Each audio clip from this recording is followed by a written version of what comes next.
I've never been in a space where everybody's an immigrant, for the most part, except for Ryan, who's our one white guy.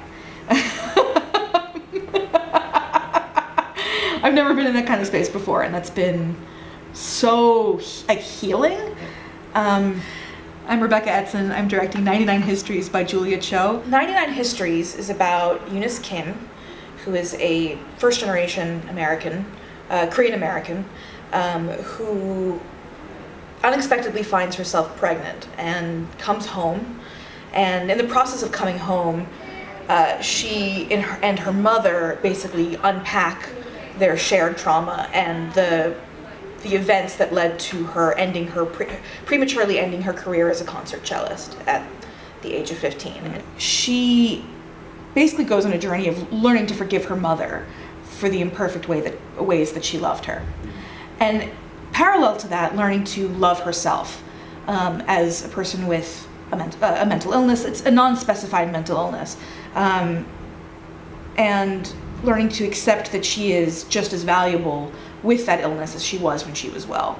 And also the fact that she is just as valuable as a person who no longer plays the cello as she was a person who is a cello prodigy. That her self-worth isn't tied up in her ability, in her genius. And in terms of broad thematic, without giving away too much, broad thematic ideas, it's about mothers and daughters. It's about it's a love letter to immigrant parents and what the unique quality of that sacrifice. But it's also a message of, I would say it's a message of hope to anybody living with mental illness in themselves or in their family. Family, love, forgiveness, and self-acceptance.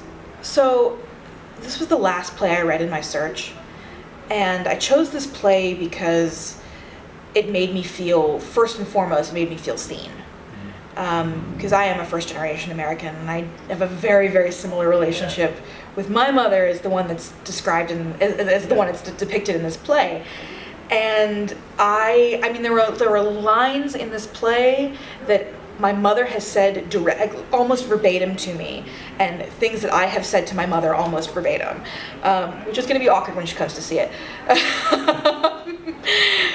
The really special thing about this particular production is that, well, first of all, it's an almost all Asian cast. It's a mix of Korean and Taiwanese and Chinese actors, which is very cool. But what's particularly special about Catherine and Hyojin, who are playing Eunice and Sajin respectively, is that Hyojin is a Korean immigrant to America playing a Korean immigrant to America, and Catherine is the first-generation daughter of Taiwanese immigrants playing a first-generation daughter of a Korean immigrant. So our experiences are very, very close to what this play is dealing with. First of all, it's rare that we get anything that venerates the relationship between a mother and a daughter and explores the complexity of that relationship. Lady Bird is one of the first pieces of media that I've seen, honestly, that engages with that kind of thing. And it's even rarer to see something that's about immigrants and the particularities of the relationship between an immigrant parent and their American-born children, because it is different, and it takes all of the normal parent-child stuff and just makes it more intense. And the emotion has been very, very strong from day one.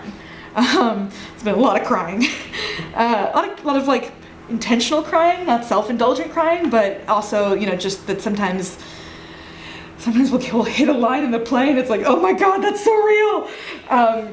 But that's been therapeutic to a certain extent. But I was also drawn to the way that the play explores memory and the way that the play explores family history, in that it's impossible to know if you're from a non-Western culture. It's often very, very difficult to know exactly where you came from. Yeah. And if your history kind of will often end, and there's no way of finding out. And so you end up inventing these stories about what could have happened and how you got to where you are. And basically what the thesis of the play is that sometimes the memories that you create and that you imagine for yourself are just as valuable as what really happened, and that both of those things are a part of your identity, which has been my experience. The personal attachment to this play is very, very deep.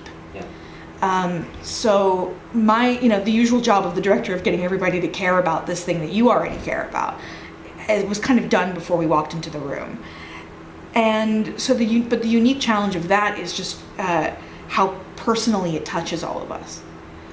What I've sort of realized coming to the end of my time in grad school is that, like, if my plays produce an emotional cause people to have some kind of emotional experience, then I'm happy. Like, I kind of don't care what else you get from it. So she's a great conduit for that. Her writing's a great conduit for that. Yeah. I want people to see themselves in a culture that is not their own, and in people who don't look like them, because I think that that's very important. Immigrant parent Hassan Minhaj has a joke in his most recent Netflix special where he says immigrant parents love secrets, and that's very true. Yeah.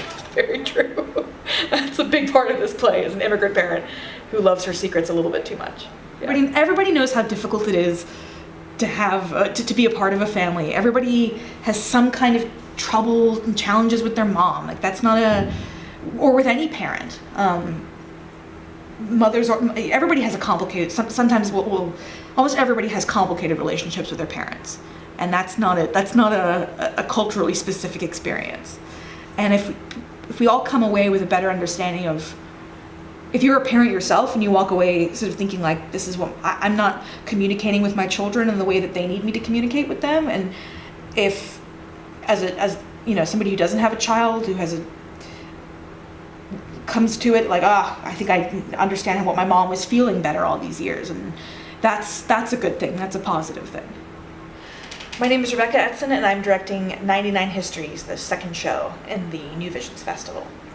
We open, our first preview is on October 31st, and we have shows from November 1st to the November 3rd. They're all at 7 p.m. with a matinee at 2 on Saturday, with a talk back afterwards, and I will hopefully be more articulate than I am now.